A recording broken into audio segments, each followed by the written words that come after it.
I'm fairly sure Slitterhead was made to spite me. I spent years complaining we never had a new Forbidden Siren game, but then the original director announces a new title, and it's an action horror. No, God! No! I'm okay, I can make peace with that. I'm a big grown boy, until I played it and realized, yeah, this is Forbidden Siren. Lovecraftian monsters, time travel shenanigans, repeating missions ad nauseam to make microscopically different choices, multiple characters to use, but only 3 of them have an actual personality, while the others get about as much love from the writers as a second newborn in one-child policy China. Even sidejacking is back. A peculiar mechanic that allows to see through the eyes of your enemies, with the unique twist that this time it's completely useless. Unless you want to observe how the average NPC reacts when they're about to be brutally devoured. At least this time this doesn't drop the frame rate to a single digit. But this is just another callback to Siren's gameplay, that is, it's very goddamn janky. But I got through Deadly Premonition and survived because I love me some good jank. So, what do you have for me, Slitterhead? We have bred the monsters that possess our suspected civilians and twist their bodies into bug creatures. Oh, so it's just Parasite. What? No, we are completely different from that. How? The strongest character is an old lady that can go Super Saiyan. There's a lot to love in Slitterhead, mostly because of its main gimmick, being able to possess almost any human around and become Ghost Spider-Man.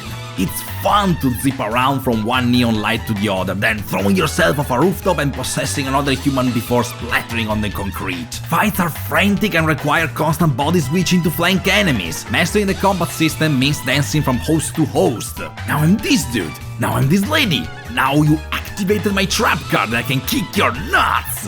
Or I can possess an innocent bystander and turn them into a bomb! Oh. But we are the good guys, right? Possessing? Good. Bug monsters? Bad. But the bug monsters now live in peace with other human beings? Could these creatures actually have emotions?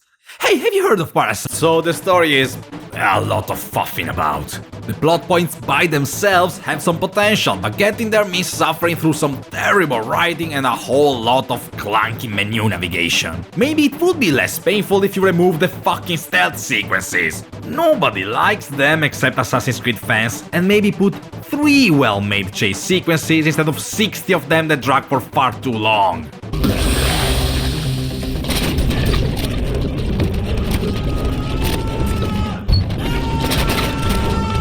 Do that, and maybe you'll be able to afford having your voice actors say more than a single word. Right, alright.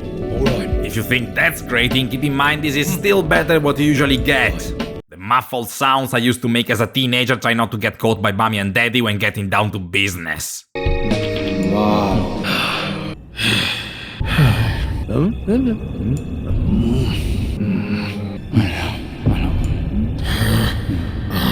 It's clear that Slitterhead bit off more than he can chew. It would have needed at least an extra year of refinement and polish. Having many characters to play differently doesn't really do much when only 4 of them are viable options and one of them has a literal auto-win button.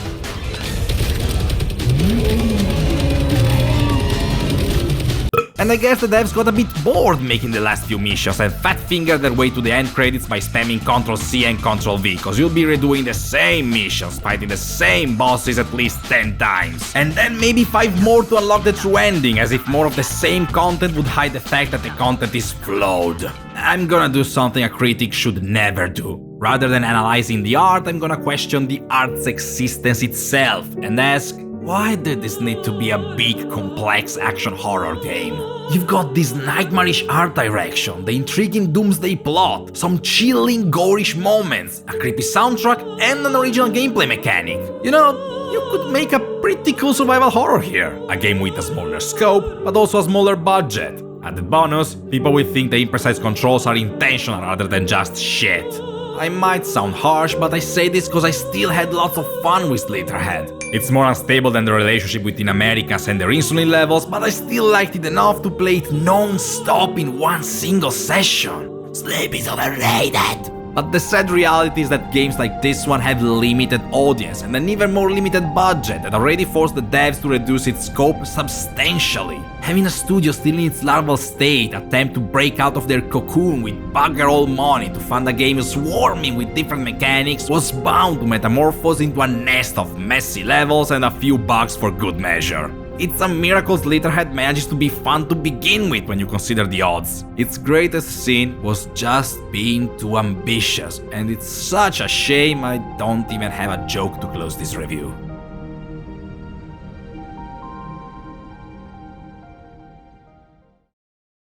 Is it just me, or Slitterhead sounds like a word used to describe a blowjob from a pair of conjoined twins?